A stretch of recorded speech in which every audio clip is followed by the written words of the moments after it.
Hi guys, आपके अपने channel DPS बिजन पर में आपका बहुत बहुत स्वागत है। आज इस सेशन बात करेंगे बिहार शिक्षक भर्ती 3.0 और 4.0। गाइस, इसमें हमने एसएसटी हिस्ट्री सब्जेक्ट लिया है। टॉप 50 एमसीक्यू क्वेश्चनों का संकलन किया है गाइस। ये भाग 13 है। एनसीईआरटी और एससीईआरटी का निचोड़ है गाइस इस सेशन में। अगर आप वर्ग 6 to 8 या 9 to 10 की तैयारी कर रहे हैं तो इस सेशन आपके लिए अति महत्वपूर्ण है। इसके बाद अगर आप यूपी टीजीटी या पीजीटी की तैयारी कर रहे हैं तो ये सेशन भी आपके लिए अति महत्वपूर्ण है। तो शुरू करते हैं आज का सेशन बगैर देरी किए हुए। गाइस, चैनल पर नए हैं, अभी तक आपने हमारे चैनल को सब्सक्राइब नहीं किया तो चैनल को सब्सक्राइब कर लें और बेल आइकन को प्रेस करना ना भूलें। तो शुरू करते हैं आज का सेशन। जैसा कि स्क्रीन पर पहला क्वेश्चन देख रहे हैं। गाइस, अगर वीडियो पसंद आए तो वीडियो को लाइक और शेयर करना ना भूलें और हमको कमेंट करके ज़रूर बताएं कि आपके कितने क्वेश्चन ठीक हुए हैं। तो पहला प्रश्न है, दिल्ली सल्तनत में मुशर्रफ ए ममालिक जाना जाता था। राजकीय भंडार गृह का नियंत्रक, राजकीय सूचना एजेंसी का प्रमुख, न्याय का प्रमुख या महालेखाकार। तो गाइज, इसका जो राइट आंसर होगा चौथा होगा महालेखाकार। तो मुशर्रफ ए ममालिक जाना जाता, तो महालेखाकार जाना जाता था। Next question,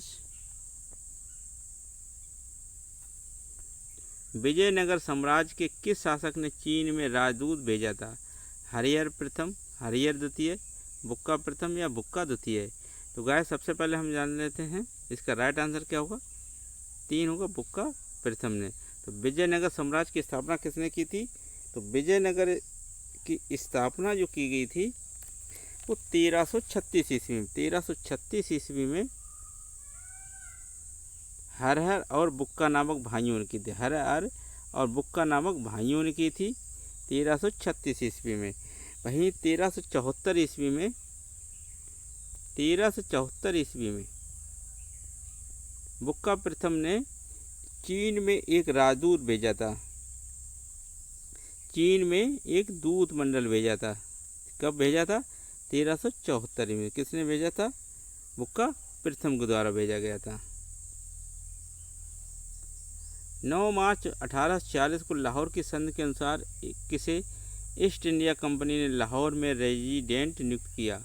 sir John Lawrence, sir Henry Lawrence, colonel Sleeman या सर चार्ल्स नेपियर। तो इसका जो राइट आंसर होगा गाइज 1845 और 46 में क्या होता है गाइज? अंग्रेज़ों और सिखों के बीच में युद्ध होता है जिसमें कि अंग्रेज विजय होते हैं। और इसके बाद क्या होता है? सर हेनरी लॉरेंस को रेजिडेंट नियुक्त किया जाता है। सर हेनरी रेजिडेंट को रेजिडेंट नियुक्त किया जाता है। नेक्स्ट क्वेश्चन गाइज, विजयनगर साम्राज्य निम्नलिखित में से किस क्रम में विभक्त था? मंडलम, नाडु, स्थल, ग्राम, मंडलम, स्थल, नाडु, ग्राम, नाडु, मंडलम, स्थल, ग्राम या मंडलम, नाडु, ग्राम, स्थल। तो राइट आंसर क्या होगा इसका? 3 होगा। तो गाइज, सबसे पहले देखते हैं कि विजयनगर जो साम्राज्य था वो किस में विभाजित था? वो प्रांतों में। और प्रांत किस में विभाजित थे? मंडल में। मंडल। तो इसका राइट आंसर क्या होगा? प्रांत जो थे वो नाडु और मंडलम और स्थल या ग्राम। ग्राम को और या ग्राम भी कहा जाता था। वहीं स्थल को एक जो कई गांवों के समूह कहा जाता था। कई गांव होते थे उन्हें समूह कहा जाता था। वहीं नाडु को क्या है? नाडु को गाइज, इसका जो राइट आंसर होगा गाइज ये ठीक नहीं है। इसका जो राइट आंसर होगा ए होगा। ए होगा। सबसे प्रांत जो बटे थे मंडल में बटे थे और मंडल में बटे होते थे। और मंडल किस में बटे होते? नाडु में। और नाडु जो स्थल था ये एक कई गांवों का समूह होता था और ग्राम और या ग्राम कहा जाता था। तो इसका राइट आंसर क्या होगा? ए होगा इसका राइट आंसर गाइज।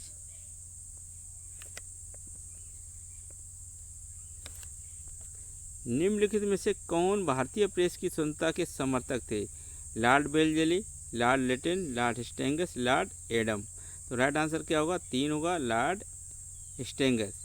तो गाइज 1799 ईस्वी में, 1799 में समाचार पत्र अधिनियम लागू किया किसने? लॉर्ड बेल्जलियम समाचार पत्र अधिनियम लागू करता है, जिसको लॉर्ड हेस्टिंग्स के द्वारा 1818 में, कब? 1818 में इसको प्री सेंसरशिप को समाप्त कर दिया जाता है। इस समाचार पत्र अधिनियम को समाप्त कर देता है कौन? Lord Hastings. तो इसी को कहा जाता है कि भारतीय प्रेस की स्वतंत्रता के समर्थक कौन थे? Lord Hastings. निम्नलिखित में से देवताओं में किस एक देवता को अन्य की तरह बल की भेंट नहीं दी जाती थी? इंद्र, रुद्र, आदित्य, अगन। तो किसे नहीं दी जाती थी? दूसरा है रुद्र को। सभी देवताओं को क्या है? जन समूह के द्वारा बलि दी जाती थी, वहीं रुद्र को बलि नहीं दी जाती थी। गुप्त काल में ताम्र की मुद्रा का प्रचलन किसने कराया था? चंद्रगुप्त प्रथम ने, स्कंदगुप्त ने, समुद्रगुप्त ने या विष्णुगुप्त ने? तो किसने नहीं कराया था? तो इसका राइट आंसर होगा 2 होगा, समुद्रगुप्त के द्वारा नहीं कराया गया। तो समुद्रगुप्त चंद्रगुप्त प्रथम का पुत्र कौन था? चंद्रगुप्त प्रथम का जो पुत्र था समुद्रगुप्त था, और समुद्रगुप्त को ही विसेंट स्मिथ ने, किसने? विसेंट स्मिथ के द्वारा भारत का नेपोलियन कहा गया। किसे? समुद्रगुप्त को भारत का नेपोलियन कहा गया, जो कि कवि और संगीतज्ञ और विद्या के संरक्षक भी थे। कौन? समुद्रगुप्त। नेक्स्ट क्वेश्चन, सम्राट अशोक ने महाराष्ट्र में बौद्ध धर्म के प्रचार हेतु किस प्रचारक को भेजा था? महारचित, महादेव, महाधर्म रचित या सोन या उत्तर?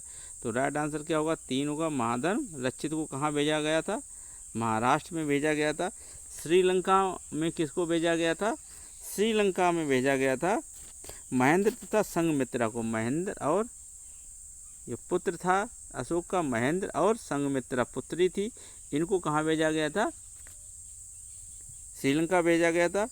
वहीं अगर हम बात करें मंजनिक को कहाँ भेजा गया था? महारचित। और महाधर्म रचित को कहाँ भेजा गया था? महाराष्ट्र में भेजा गया था। भारतीय राष्ट्रीय कांग्रेस का आधिकारिक इतिहास लेखन कौन था? जवाहरलाल नेहरू, बी पट्टम सीतारमैया, डॉक्टर राजेंद्र प्रसाद या तेज बहादुर सरपू? तो राइट आंसर क्या होगा इसका? बी होगा, बी पट्टम सीतारमैया, यानी 2 होगा इसका, बी पट्टम सीतारमैया। पट्टम सीतारमैया ने गाइज 28 नवंबर 1930 को आंध्रा बैंक की स्थापना की थी। किसकी? 23 नवंबर 1930 को किसकी? आंध्रा बैंक की स्थापना की थी। नेक्स्ट क्वेश्चन, आत्मीय सभा की स्थापना किस वर्ष हुआ था? 1812, 1814, 1815 या 1819? तो राइट आंसर क्या होगा? 2 होगा, 1814। तो आत्मीय सभा की स्थापना किसके द्वारा की गई थी? तो आत्मीय सभा की जो स्थापना की गई थी गाइज, ये राजा राम मोहन राय के द्वारा की गई थी। राजा राम मोहन राय के द्वारा। राजा राम मोहन राय को गाइज आधुनिक भारत का पिता कहा जाता है। आधुनिक भारत का पिता कहा जाता है। वहीं उनको नवजागरण का अग्रदूत भी कहा जाता है। नवजागरण का अग्रदूत, नवजागरण का अग्रदूत किसे? राजा राम मोहन राय कहा जाता है। इन्हें भारतीय राष्ट्रवाद का जनक भी कहा जाता है। इन्हें भारतीय राष्ट्रवाद का जनक भी कहा जाता है राजा राम मोहन राय को। गाइज इन्हीं ने 1815 ईस्वी में आत्मीय सभा का गठन किया था। 1814 में आत्मीय सभा का स्थापना की गई थी। नेक्स्ट क्वेश्चन, जब भारतीय राष्ट्रीय कांग्रेस की स्थापना हुई तो किसने उसका विरोध किया और बनारस के राजा शिव प्रसाद के साथ उसके काट के लिए आंदोलन संगठित किया? नवाब अब्दुल लतीफ़, सैयद अहमद खां, आर ए सयानी या तैयब बद्रुद्दीन? तो राइट आंसर क्या होगा इसका? सैयद अहमद खां ने किसके साथ मिलकर? राजा शिव प्रसाद के साथ मिलकर एक आंदोलन खड़ा किया था।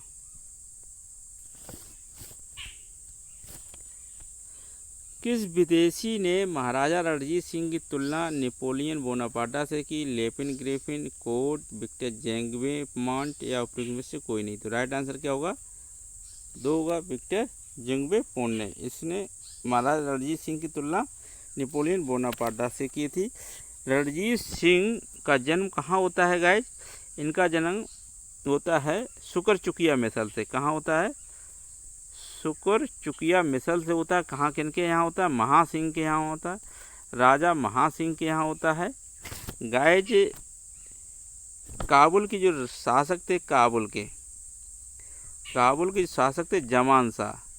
तो जमान शाह के द्वारा ही इनको महाराजा यानी महाराजा की उपाधि दी गई थी, राजा की उपाधि दी गई थी, और जिनको विक्टर जिगमेंट के द्वारा नेपोलियन बोनापार्टा की संज्ञा दी गई।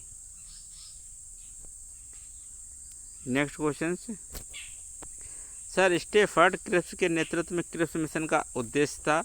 ब्रिटिश द्वारा युद्ध के प्रयासों के समर्थन में भारतीय नेताओं का मानना, भारत छोड़ो आंदोलन का प्रारंभ करने को रोकना, कांग्रेस के मंत्रियों द्वारा त्यागपत्र वापस लेने के लिए मनाना, या संविधान निर्माण निकाय स्थापित करना।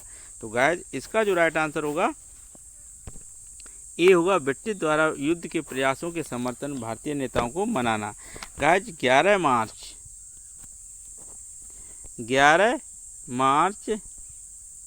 1942 को क्रिप्स मिशन की घोषणा होती है। 23 मार्च 1942 को क्रिप्स मिशन भारत पहुंचता है, और 30 मार्च 1942 को स्टेफोर्ड क्रिप्स जो होते हैं अपनी योजना प्रस्तुत करते हैं। कब? 30 मार्च 1942 को स्टेफोर्ड क्रिप्स अपनी योजना प्रस्तुत करते हैं। नेक्स्ट क्वेश्चन से, अशोक के अभिलेखों से दिखता है कि राजाज्ञाएं संपूर्ण राज्य में मानी जाती थीं, केवल एक भाग को छोड़कर, पूर्वी भाग को, पश्चिमी भाग को, उत्तरी भाग को या दक्षिणी भाग को। तो राइट इसका आंसर क्या होगा? ए होगा, पूर्वी भाग को। तो जो अशोक के अभिलेखों का अध्ययन करने पर के पश्चात ये पता चलता है कि जो उसकी राजाज्ञाएं थी वो संपूर्ण राज्य में मान्य थी, पर पूर्वी भाग में मान्य नहीं होती थी। नेक्स्ट क्वेश्चन से, हुएनसांग ने जब नालंदा विश्वविद्यालय में अध्ययन किया उस समय वहाँ कुलपति थे चंद्रपाल, शीलभद्र, गुणपति या ज्ञानचंद। तो हुएनसांग ने जब नालंदा विश्वविद्यालय में अध्ययन किया था तो उसके जो कुलपति थे वो थे शीलभद्र थे। तो 637 ईस्वी में कब आया था हुएनसांग? 637 ईस्वी में हर्ष के शासनकाल में ये भारत आता है, और नालंदा विश्वविद्यालय में 1.5 वर्षों तक निवास करता है। कहाँ? 1.5 वर्षों तक ये अध्ययन करता है, और इसने अपनी एक पुस्तक लिखी। कौन सी पुस्तक लिखी? सीयू की पुस्तक लिखी, जिसमें इसने भारत के बारे में वर्णन किया है। नेक्स्ट क्वेश्चन, चीनी स्रोतों के अनुसार निम्नलिखित में से किस चोल शासक ने व्यापार को बढ़ावा देने के लिए चीन में एक दूत मंडल भेजा था? विजयालय ने, राजाराज प्रथम ने, राजेंद्र प्रथम ने, कुलोत्तुंग प्रथम ने। तो गाइज इसका राइट आंसर क्या होगा? कुलोत्तुंग प्रथम के द्वारा इसने अब एक दूत मंडल भेजा था। कब भेजा था? 1077 ईस्वी में। 1077 ईस्वी में 72 सौदागरों का एक समूह था। 72 कितने सौदागर गए थे? 72 सौदागरों का एक समूह दूत मंडल चीन भेजा था।